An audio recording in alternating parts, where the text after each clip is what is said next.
छत्रपती शिवरायांचा पुतळा कोसळल्यामुळे सतेज पाटील आक्रमक झालेले आहेत। छत्रपती शिवाजी महाराजांच्या पुतळा स्थळाची ते पाहणी करणार आहेत। एकीकडे काँग्रेसचं उद्या राज्यभरामध्ये निषेध आंदोलन तर दुसरीकडे सतेज पाटील मालवणला दौरा करतात।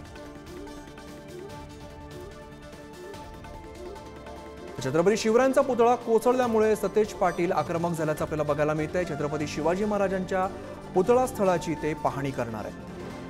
एकीकडे काँग्रेसचं उद्या राज्यभरात निषेध आंदोलन आहे तर दुसरीकडे सतेज पाटील मालवणचा दौरा करतात।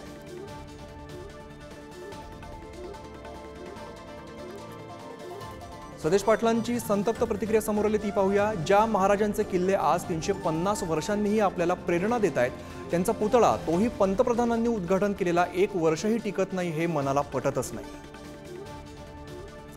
आपल्यासोबत स्वतः सतेज पाटील जोडले गेलेले आहेत। सतेजजी, छत्रपती शिवरायांचा पुतळा कोसळला आपण सगळ्यांनीच बघितलं, संतप्त प्रतिक्रिया येत आहेत, उद्या तुम्ही दौरा करताय, तुमची काय प्रतिक्रिया आहे?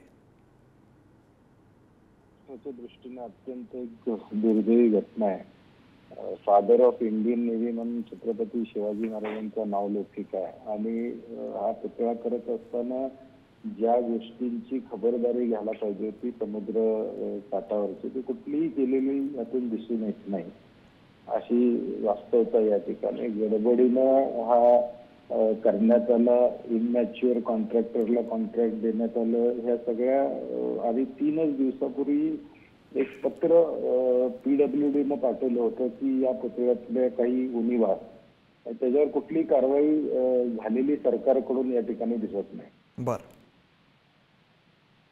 सतेजजी, खरं तर अनेक महाराष्ट्रामध्ये या देशभरामध्ये अनेक कलाकार आहेत, अनेक मूर्ती आपल्या इकडे बनतात, पुतळे बनतात, तर तुम्ही तसा काही पर्याय सुद्धा सुचवणार आहात का?